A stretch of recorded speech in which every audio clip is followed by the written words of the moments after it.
अस्सलाम वालेकुम स्टूडेंट्स। आज हम लोग स्टैटिस्टिकल इन्फेरेंस पढ़ेंगे। स्टैटिस्टिकल इन्फेरेंस बेसिकली क्या है, अगर मैं सिंपल लैंग्वेज में सबसे पहले आप लोगों को बता दूं कि पॉपुलेशन मोस्टली अवेलेबल नहीं होती है, तो हम लोग क्या करते हैं, हम सैंपल लेते हैं which is the part of population और रिप्रेजेंटेटिव पार्ट ऑफ पॉपुलेशन। हम लोग क्या करते हैं, सैंपल से कैलकुलेशंस करते हैं और फिर उसको जनरलाइज कर देते हैं उन रिजल्ट्स को पॉपुलेशन के लिए। लेकिन चूंकि वो सैंपल से कैलकुलेट की जाती है तो हम ये नहीं कह सकते कि पॉपुलेशन की वैल्यूज जो हैं वो एग्जैक्टली वही होंगी। तो इन्फ्रेंस क्या होता है, वो तो सिर्फ एक कैलकुलेशन है, वो एक एस्टिमेट है। एस्टिमेट यानी अंदाज़ा है कि ये वैल्यू हो सकती है। तो हम लोग इन्फ्रेंस की तरफ मूव करें। इन्फ्रेंस एक्चुअली क्या है, process of reaching conclusion about the characteristic of an entire population using data from a sample। कि आप सैंपल को यूज करते हुए पॉपुलेशन की करेक्टरिस्टिक के बारे में कंक्लूजन्स ड्रॉ करते हो। पॉपुलेशन की करेक्टरिस्टिक्स, जैसे आप ये कहें कि पॉपुलेशन के मीन को हम लोग म्यू कहते हैं, जबकि सैंपल के मीन को हम एक्स बार कहते हैं। हम एक्स बार को यूज करेंगे और म्यू के लिए कंक्लूजन ड्रॉ करेंगे। इसके लिए जो हम प्रोसीजर वगैरह यूज करते हैं उसे आप लोग टेस्टिंग ऑफ हाइपोथेसिस कहते हो। यहाँ पे देखें, इसको थोड़ा सा पिक्चर में भी एक्सप्लेन किया हुआ है कि आप लोगों के पास आप ये देखें कि ये हमारे पास जो है ये ट्रू वैल्यूज़ हैं। जैसे पॉपुलेशन के मीन को आप लोग म्यू कहते हो और सैंपल के मीन को आप लोग सिग्मा स्क्वायर कहते हो। लेकिन चूंकि पॉपुलेशन अवेलेबल नहीं है तो हम इन चीज़ों को कैलकुलेट नहीं कर सकते हैं। हम क्या करते हैं, हम एक सैंपल ले लेते हैं, ठीक है, that is a representative part of population. तो हम लोग ये चीज़ें कैलकुलेट करते हैं। इसको आप लोग जो सैंपल की कैलकुलेशन होती है, आपको पता है अगर सैंपल का मीन है तो आप उसे एक्स बार कहते हो, लेकिन आप लोग उसे म्यू कैप भी कह सकते हो और सिग्मा स्क्वायर कैप भी कह सकते हो। कैप का मतलब होता है कि ये एस्टिमेटेड वैल्यू है। हम लोग मोस्टली उसे एस स्क्वायर कहते हैं, तो बेहतर है कि आप उसे एस स्क्वायर ही यूज करें। तो ये थोड़ा सा पिक्चर से एक्सप्लेन किया हुआ है। नेक्स्ट है एस्टिमेशन। एस्टिमेशन एक्चुअली क्या है कि आप किस तरह से, किस मेथड को यूज करते हुए एस्टिमेट्स कैलकुलेट कर सकते हो। दो तरह के हम लोग एस्टिमेट्स कैलकुलेट कर सकते हैं, उनके बारे में मैं आपको बताती हूँ। सबसे पहले मैं आप लोगों को बता दूं कि उसने क्या कहा है, the objective of estimation is to determine the approximate value, यानी कि एस्टिमेट अंदाजन वैल्यू क्या हो सकती है, हम एग्जैक्ट वैल्यू तो फाइंड आउट नहीं कर सकते हैं। तो यहाँ पे मैंने थोड़ा सा आप लोगों को बताने के लिए लिखा हुआ है कि एस्टिमेट क्या है, ये एस्टिमेट, और ये हमारे पास क्या है, एस्टिमेटर। जो रूल या फॉर्मूला आप लोग यूज करते हो उसे आप लोग एस्टिमेटर कहते हो, और जो आंसर आता है, जो सिंगल वैल्यू आ जाती है, उसे आप लोग एस्टिमेट कहते हो। इसको मैं दोबारा बता रही हूँ आप लोगों को कि एस्टिमेट और एस्टिमेटर में डिफरेंस बेसिकली क्या है कि जो रूल या फॉर्मूला आप लोग यूज करते हो कैलकुलेशन के लिए उसे आप लोग एस्टिमेटर कहते हो, और जो कैलकुलेशन या आंसर आता है उसे आप लोग एस्टिमेट कहते हो, ठीक है। जैसे उसने लिखा है, the sample mean X bar is employed to estimate the population mean mu, कि आप लोग सैंपल का मीन एक्स बार यूज करते हो, किस लिए, पॉपुलेशन के मीन को एस्टिमेट करने के लिए। तो एस्टिमेशन दो टाइप की होती है। एक आप लोगों के पास है पॉइंट एस्टिमेटर, और जिस तरह एस्टिमेट कह लें या एस्टिमेटर्स कह लें, कि दो टाइप के होते हैं, पॉइंट एस्टिमेटर्स और interval estimators. Proper definitions book से कर लेना, मैं आप लोगों को बता देती हूँ। पॉइंट एस्टिमेटर्स वो होते हैं जिनके आंसर जो हैं वो सिंगल वैल्यू में आए। जैसे ये आप लोगों को ये देखें डॉट से इंडिकेट भी किया हुआ है कि ये सिंगल वैल्यू से आ रहा है। इंटरवल एस्टिमेटर क्या होते हैं, जिसमें आंसर जो है वो रेंज ऑफ द वैल्यूज में होते हैं, और जो इंटरवल एस्टिमेटर होते हैं वो ज़्यादा रिलायबल होते हैं, क्योंकि उसमें एक रेंज ऑफ वैल्यूज आ जाती है और एरर का चांस जो है वो कम से कम हो जाता है। यहाँ पे देखें, अगर आपका एस्टिमेट जो है वो 21 है, लेकिन एक्चुअल वैल्यू जो है वो 22 आ जाती है, it means you are wrong, your estimate is wrong. लेकिन अगर एस्टिमेट इंटरवल एस्टिमेटर है तो इसमें क्या होता है कि रेंज ऑफ वैल्यूज आती हैं आप लोगों के पास। तो यानी ये कह लें कि 20 से लेकर 25 तक। अब 20 से लेकर 25 तक अगर कोई भी वैल्यू है ट्रू, तो वो आप लोगों के पास ट्रू हो जाएगी। तो यहाँ पे ट्रू होने के चांसेस ज़्यादा होते हैं, तो इसलिए इंटरवल एस्टिमेटर्स जो हैं ये ज़्यादा रिलायबल होते हैं।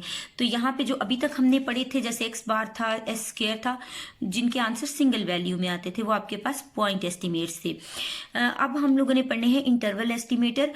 उसमें हम लोग कॉन्फिडेंस इंटरवल कैलकुलेट करेंगे, वो मैं आगे जाके आप लोगों को कैलकुलेट भी करवाऊंगी। तो जो कॉन्फिडेंस इंटरवल होते हैं वो आप लोगों के पास जो है वो इंटरवल एस्टिमेटर्स होते हैं।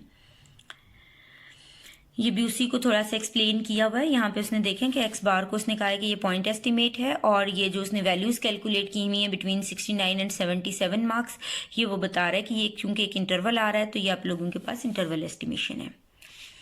नेक्स्ट आप लोगों के पास है testing of hypothesis. Testing of hypothesis actually क्या है कि आपके पास पॉपुलेशन के पैरामीटर को आपने चेक करना होता है, उसके बारे में अगर कोई क्लेम कर दे, पॉपुलेशन के पैरामीटर के बारे में अगर कोई क्लेम कर दे कि इसकी वैल्यू ये हो सकती है या ये है, तो हम क्या करेंगे, हम एक सैंपल लेंगे, उसकी बेस पर हम लोग चेक करेंगे कि क्या वाकई ही इसकी वैल्यू यही है या फिर ये नहीं है।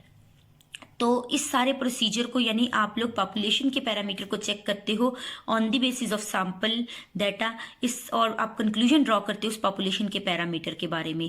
वो म्यू हो सकता है, वो सिग्मा स्क्वायर हो सकता है, कोई भी जो पॉपुलेशन की वैल्यू हो। आगे हम प्रोसीजर भी इसका पढ़ेंगे। तो ये आप लोगों के पास जो है वो टेस्टिंग ऑफ हाइपोथेसिस, पूरे प्रोसीजर को कहते हैं आप testing of hypothesis. Testing of hypothesis के ये कुछ स्टेप्स हैं।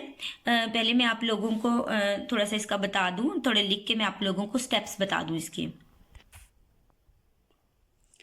टेस्टिंग ऑफ हाइपोथेसिस के आप लोगों के पास ये 5 स्टेप्स होते हैं। मैंने इसके लिखे में, आप लोग भी कॉपी पेंसिल साथ रखनी है और आपने लिखना है साथ साथ। नल हाइपोथेसिस, ऑल्टरनेटिव हाइपोथेसिस, ये पहले के ही 2 पार्ट्स हैं। दूसरा है लेवल ऑफ सिग्निफिकेंस अल्फा, तीसरा test statistic, next one is rejection region, या आप इसे H0 कह सकते हो, और सॉरी रिजेक्ट H0। इसमें सबसे पहली जो 4th वन है रिजेक्शन रीजन, इसमें जो स्टेटमेंट है सबसे पहले आप लोग लिखते हो रिजेक्ट H0 इफ, और लास्ट वन आप लोगों के पास है कंक्लूजन।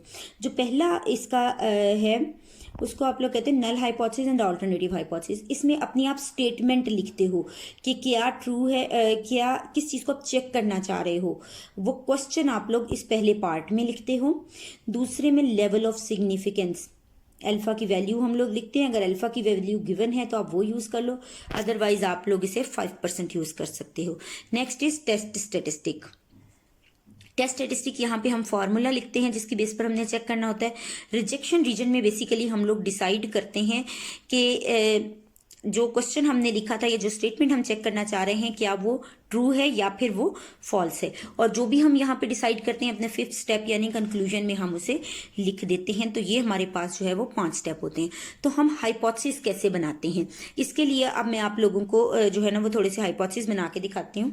लोगों के पास हाइपोथेसिस, जैसे अगर आप ये कहें कि कोई कंपनी है जो लाइट बल्ब्स बनाती है, कंपनी क्लेम कर दे कि उनकी कंपनी में जितने भी लाइट बल्ब्स बनते हैं वो सारी की सारी उनकी पॉपुलेशन है।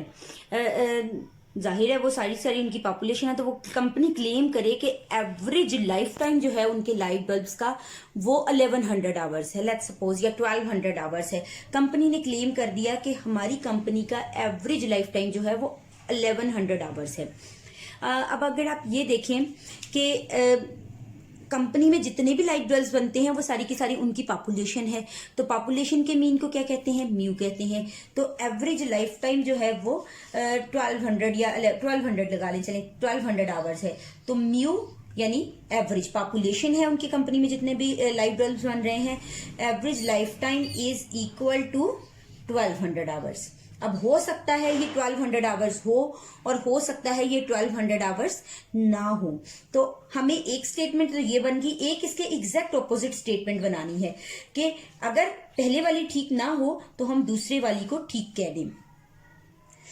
ये तो एक टाइप हो गई। या कंपनी ये क्लेम कर दे कि उनकी कंपनी के लाइफ टाइम जो है लाइट बल्ब्स का एवरेज लाइफ टाइम जो है वो मोर देन 1200 आवर्स है, तो क्या आएगा, mu is greater than 1200 hours. तो इसका ऑपोजिट क्या आएगा? इसका ऑपोजिट आएगा लेस देन।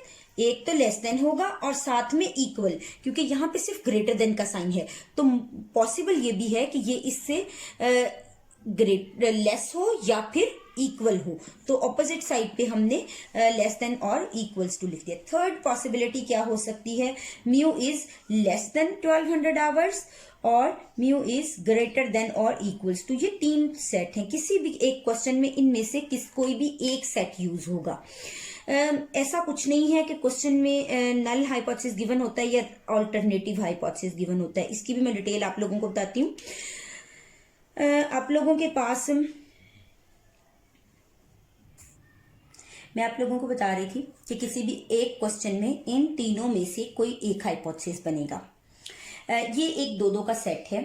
अगर आपको याद हो तो हमने पहला सेट लिखा था नल हाइपोथेसिस, जिसमें हमने H0 लिखा था, और फिर लिखा था अल्टरनेटिव हाइपोथेसिस, और जिसको हमने H1। ये पहले स्टेप के ही 2 पार्ट्स थे। तो लेट्स सपोज अगर पहले वाला आ रहा है तो इनमें से एक नल हाइपोथेसिस में जाएगा, एक अल्टरनेटिव में जाएगा। दूसरे में भी इसी तरह एक नल में जाएगा और दूसरा अल्टरनेटिव में जाएगा, और इसी तरह थर्ड वन में भी एक नल में जाएगा और दूसरा अल्टरनेटिव में जाएगा।